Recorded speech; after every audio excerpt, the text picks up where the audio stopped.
everybody. Firstly, thank you for inviting me here.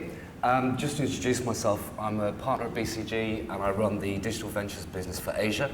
I'm going to move to this slide so you can see. I'll be doing a lot of pointing. What I want to talk to you today about is how technology is going to change the workforce of the future.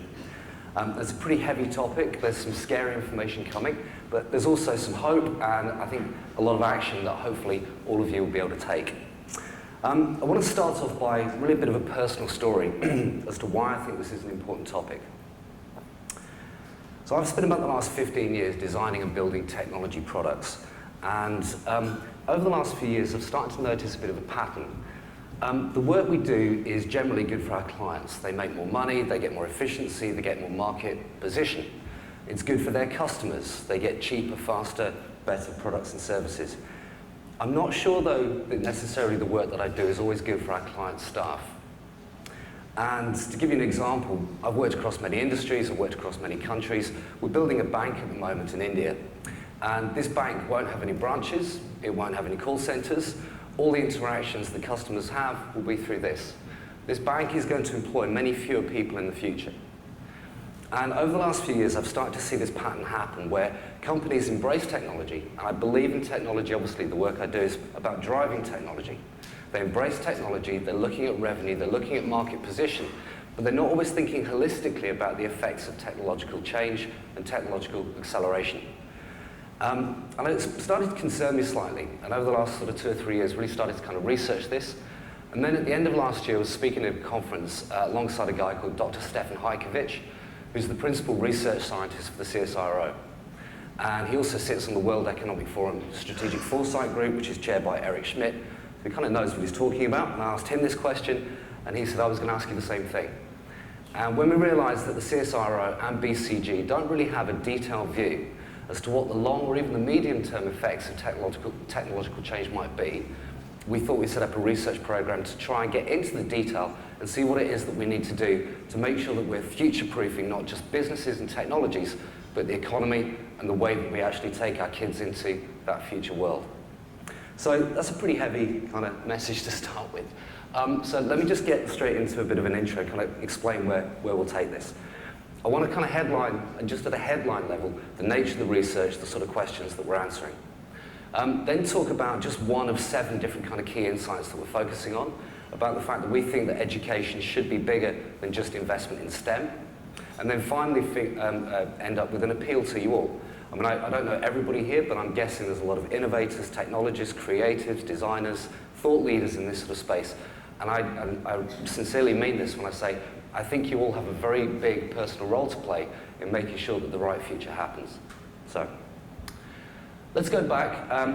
Didier this morning talked about his work with Andrew McAfee. A couple of years ago, McAfee at MIT wrote a book called The Great Decoupling. Now, read the key at the bottom. The red line is household income. The blue line is overall productivity. The grey line is employment. And the yellow line is GDP. And they zeroed the data, all US figures, they zeroed the data back to the 50s. And you can see that these 4 lines track each other until about the early 90s, which is the time when technology really started to define and enable how companies did business. And then the lines start to decouple or diverge. And you can see that overall, GDP and productivity as a macro measure has increased, but household income and employment are actually starting to decrease. We hear about the whole great US recovery since the GFC, but when you kind of unpack those numbers, what you find out is that companies are doing great, but people, not always the case. McAfee and Eric Brynjolfsson, also at MIT, then wrote a book at the beginning of last year called The Second Machine Age. The byline I'll read, Work, Progress and Prosperity in a Time of Brilliant Technologies. And in this book, like Didier, a good 2x2, in this book, they started forecasting the jobs of the future, the ones that would be in demand and less in demand.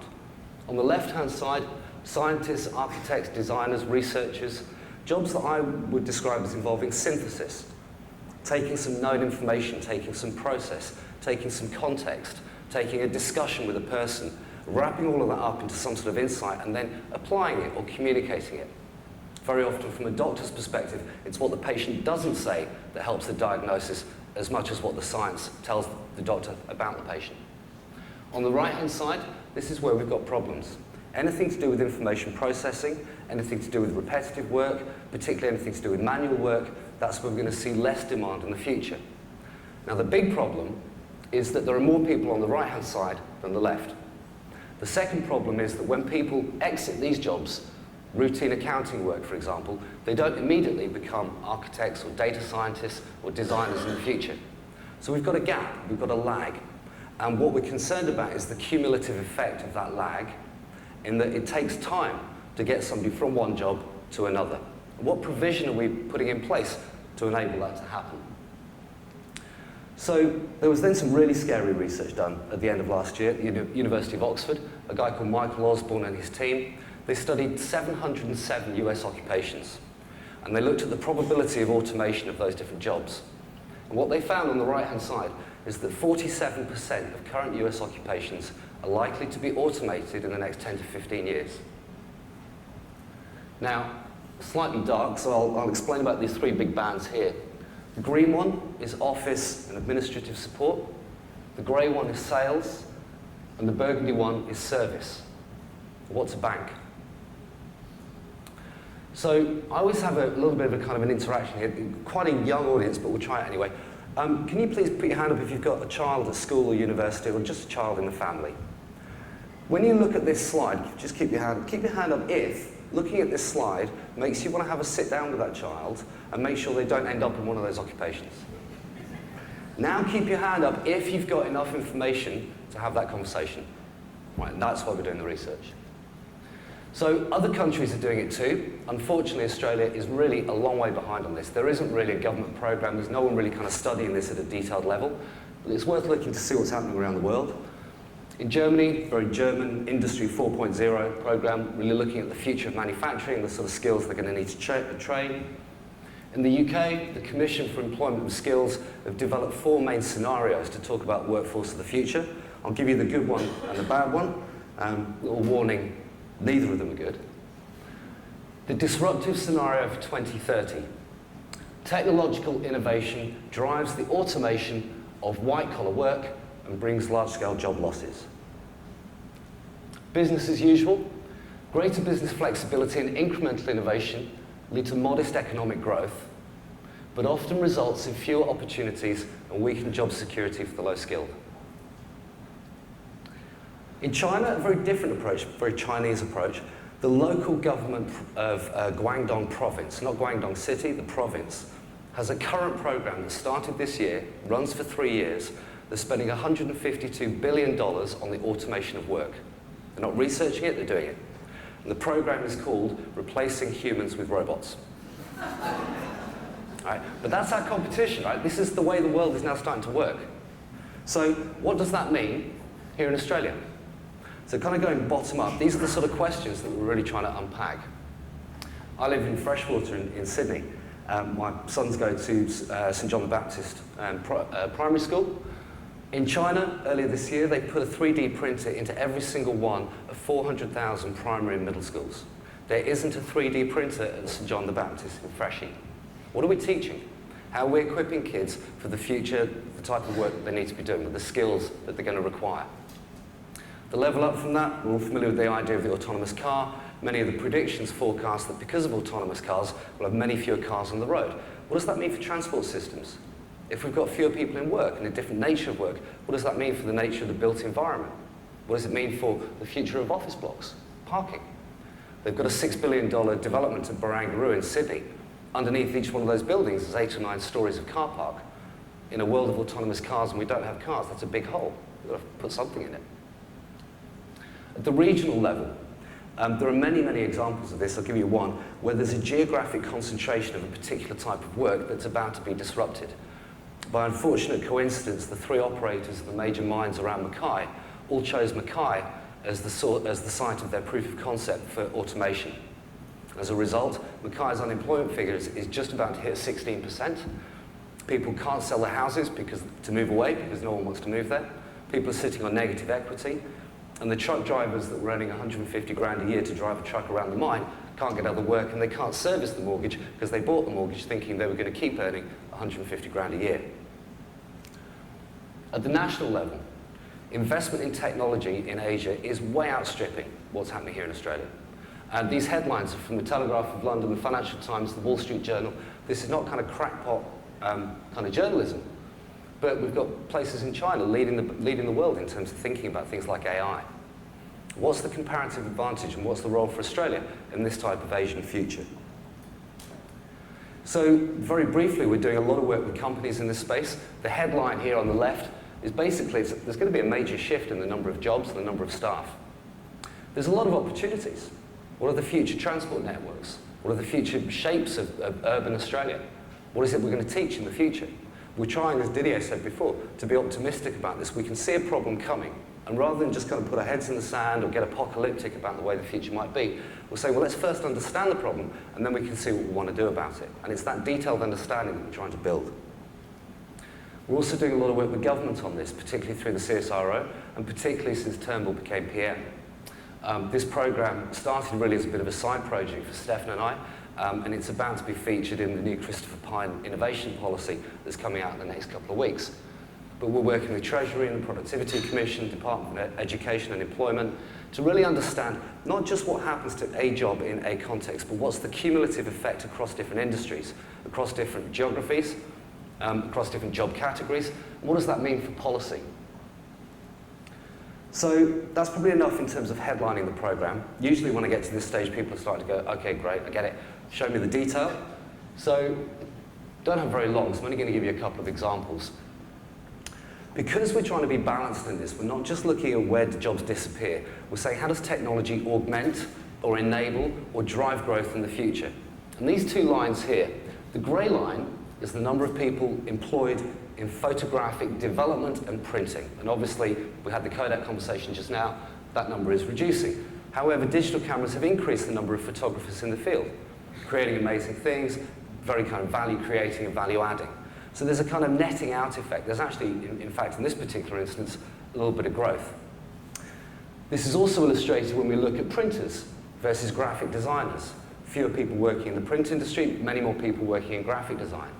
The issue, however, is that my guess is that the people who lost their jobs in the printing industry didn't become graphic designers. And the issue here is how do we manage that transition? How do we equip people with the skills they're going to need into the future? We also, as we've been going through this, we've divided the program into phases. We've just completed the first phase of research.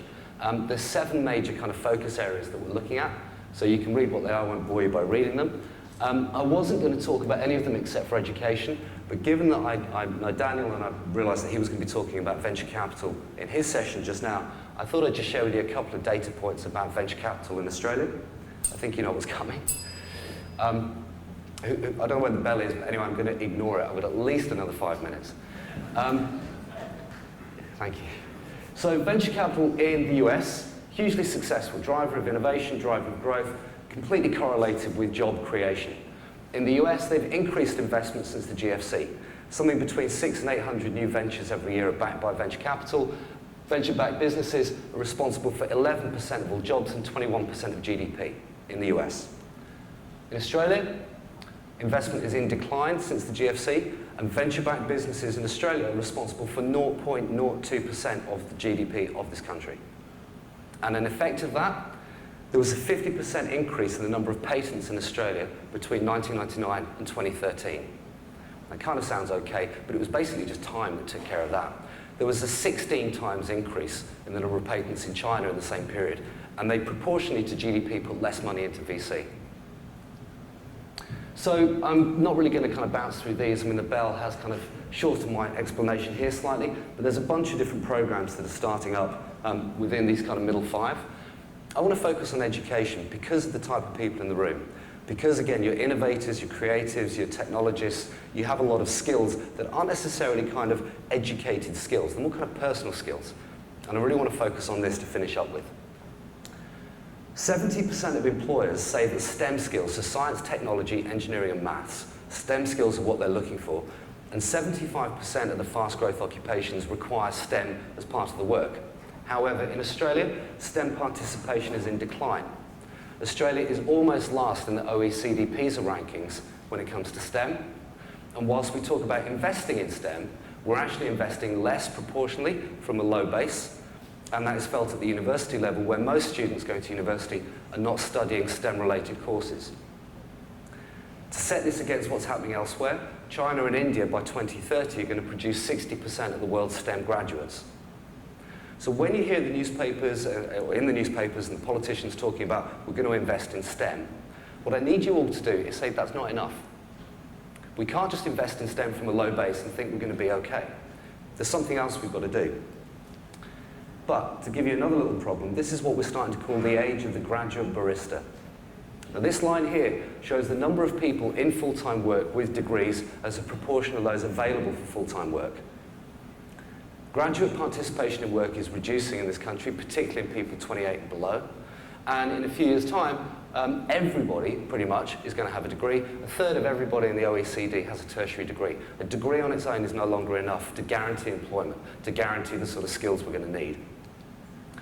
So I'm not going to bore you with this slide, but we basically did a huge amount of kind of analysis work. I can't even say it, we were so busy. But statistical learning and analysis and so on. And we basically unpacked what are the skills gaps that we're going to need to kind of train around. We're not talking here about technical knowledge, we're talking about personal skills. And we've come up as a start at these 6 on the left. And then we kind of went back out, tested that with industry, a couple of quotes. Innovative thinking and self-development can set a young employee apart. Problem-solving skills, creativity and persuasion are required. So how do we train those things? I'm going to finish with this slide here. There's a lot of text. I'm just going to pull out from each of these key 5 questions what I think the kind of key next steps are. So in the first question, we're really good in education, and generally across the Western world, of teaching information in a very structured way for a very structured outcome. You think about how accountants are taught. Fixed assets are depreciated like this. We do financial reporting like this. This is what an audit process looks like. All of those jobs are being automated.